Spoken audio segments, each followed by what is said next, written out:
Upaya pencarian terhadap Kaifat Raffi Mubarok, pendaki asal Jakarta yang terjatuh di jurang sedalam 500 meter saat mendaki Gunung Rinjani masih terus dilakukan usai dilaporkan hilang pada 29 September 2024.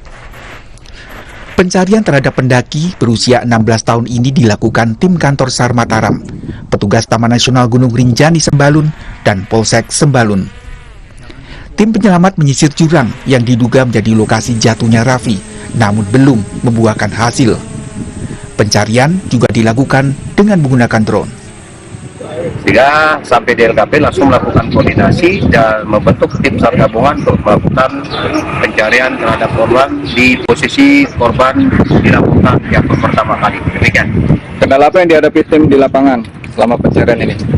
Untuk kendala yang kami hadapi di lapangan adalah pertama faktor cuaca, Pak. Karena faktor cuaca di Gunung Rinjani ini tidak bisa diprediksi dan berubah-ubah. Itu yang pertama. Yang kedua, berkaitan dengan koordinat korban juga dari laporan korban ini juga masih berubah-ubah, sehingga ini sangat mempersulit kami untuk melakukan pencarian yang maksimal di lapangan. Demikian, Pak. Sebelum hilang, Raffi diketahui turun bersama salah satu rekannya bernama Reza. Namun tim SAR hanya menemukan Reza yang selamat karena berpegangan pada batang pohon. Mana korban atas berinisial KRM terlebih dahulu jatuh. Selanjutnya korban yang selamat atas nama MAZ juga terjatuh. Sementara namun korban yang selamat berinisial MAZ ini sempat memanggil-manggil nama korban namun tidak ada jawaban. Saat itulah sehingga KRM langsung naik menuju ke tempat jalan yang tempat dia jatuh dan meminta bantuan kepada petugas TNKR yang ada di sana. Korban jatuh dalam Pada 3 Oktober 2024 di jalur yang sama, seorang pendaki asal Rusia bernama Vladimir juga mengalami kecelakaan. Vladimir jatuh di sekitar pos 2 jalur pendakian Sembalun di daerah Kalimati. Vladimir yang mendaki secara ilegal diduga terjatuh saat berusaha menghindari petugas jaga di sekitar pos 2. Pendaki asal Rusia ini akhirnya ditemukan sehari kemudian dan langsung dibawa ke RSUD Selong untuk dirawat. dia mendaki di jalur yang tidak resmi. Akhirnya sampai di pos 2, dia diantar sama ojek. Dan waktu saat mendaki terjatuh di sekitar pos 2. Nah, akhirnya dia WA yang ngantar dia tuh langsung yang ojeknya itu sampaikan ke tim TNKR, ngajak polisi dan puskesmas untuk mengevakuasi dia. Terkait 2 insiden dalam waktu berdekatan ini, kantor SAR Mataram mengimbau agar calon pendaki wajib lapor ke petugas serta melakukan persiapan matang sebelum mendaki ke Gunung Rinjani. Tim Liputan Kompas TV. Lalu seperti apa perkembangan upaya pencarian terhadap pendaki yang hilang di Gunung Rinjani? Kita akan berbincang dengan Kasih Operasi dan Siaga Kantor SAR Mataram, Saidar Rahman Jaya. Selamat siang, Pak Saidar. Selamat siang, Pak Haris. Ya, siang.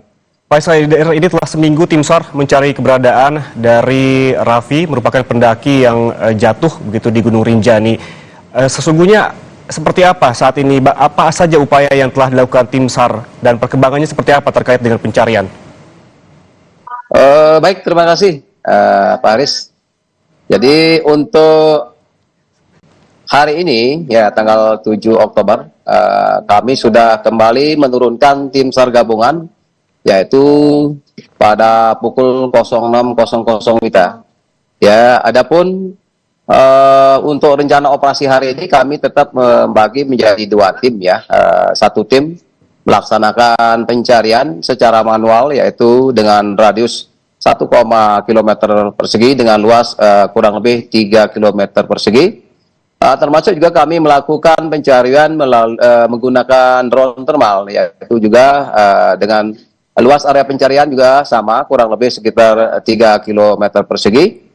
Yaitu mulai dari LKP ya, kami melakukan pelebaran hingga sampai dengan sungai mohon maaf, dengan Danau Segaranak. Demikian, Danau Segaranak di sebelah selatan danau. Demikian sementara yang kami lakukan untuk memaksimalkan untuk pencarian hari ke-7 ini, Pak Aris. Terima kasih. Pak Saidar, kalau kita melihat karakteristik dari Gunung Rinjani ini sangat beragam begitu, termasuk menuju ke puncak Rinjani yang memang ada jurang yang curam dan pasir berbatu, kemudian juga ada Danau Segaranak. Kemudian kalau kita berbicara terkait koordinat jatuhnya dari korban ini, apakah sudah dapat dipastikan di mana titik jatuhnya, Pak Saidar? Terima kasih. Jadi kami mendapatkan koordinat ini dari temannya korban, yaitu yang selamat ya. Namun kalau kami menganalisa dari laporan korban ini juga kadang-kadang masih kebetulan korban pada saat itu mengalami fatigue, kelelahan, dehidrasi, lapar dan lain sebagainya, sehingga informasi juga yang disampaikan menurut kami itu mungkin belum begitu akurat, sehingga mungkin kalau memang rencana akan diadakan pencarian lebih lanjut lagi, kami akan mencoba untuk melakukan pencarian dengan koordinat-koordinat di sekitarnya yang mungkin yang kita curigai bahwa korban mungkin terjatuh di sana. Demikian, Pak Aris. Pak Saidar, kalau kita tahu informasinya bahwa korban ini tidak mendaki sendiri, begitu ada beberapa temannya, termasuk satu teman yang berada di dekatnya, dan ada 11 teman lainnya. Apa yang diceritakan oleh teman korban ini ketika korban terjatuh, ketika pendakian di titik mana begitu saat itu? Untuk sekilas, untuk kronologis yang kami dapatkan dari pihak orang tua, bahwa pada saat melakukan perjalanan untuk kembali ke Sembalun, ya rombongan ini begitu mengalami kecapekan, lalu berbincang-bincang, dan pada saat melakukan percakapan ini, ada sebagian teman ini bilang, silahkan Anda berangkat duluan, nanti saya belakangan, kira-kira seperti itu. Nah, ternyata korban ini, Raffi dan temannya satu yang selamat ini berangkat duluan.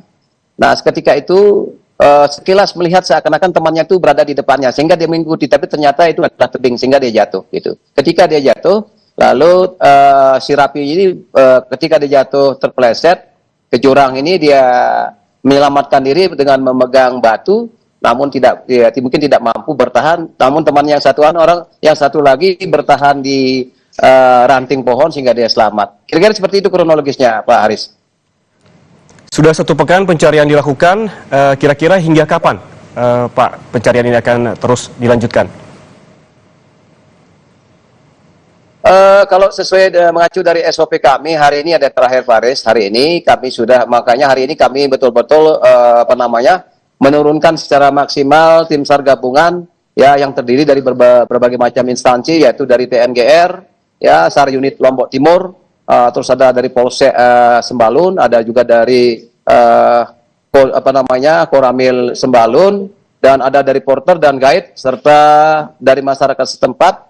Dengan koordinat tadi apa yang sudah saya sampaikan, dengan rencana operasi tetap yang saya bagi menjadi 2 itu kami akan maksimalkan. Mudah-mudahan juga dengan kami merangkul dari pihak korban. Kebetulan kemarin malam datang juga kembali melakukan kembali ke Sembalun ini untuk turut melakukan pendakian dan pencarian dan untuk menunjukkan lokasi yang sebenarnya. Demikian, Pak Aris. Baik, Pak Saidar, terakhir, apa sebetulnya kendala yang dihadapi oleh tim SAR? Apakah terkait medan yang memang berat begitu atau terkendala cuaca? Betul sekali, Pak Aris. Kendala yang paling utama adalah masalah cuaca. Mempengaruhi pada rencana operasi, termasuk terbangkan drone melalui udara ini paling banter itu dari jam 6 mungkin sampai jam 8 atau setengah 9 itu sudah tidak bisa diterbangkan lagi karena faktor cuaca. Masuk dengan kami melakukan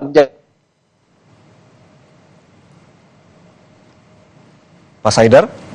tebing yang Baik.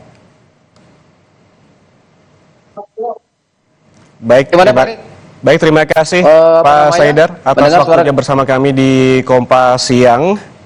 Kasih Operasi dan Siaga Kantor SAR Mataram, Saidar Rahman Jaya. Sehat selalu.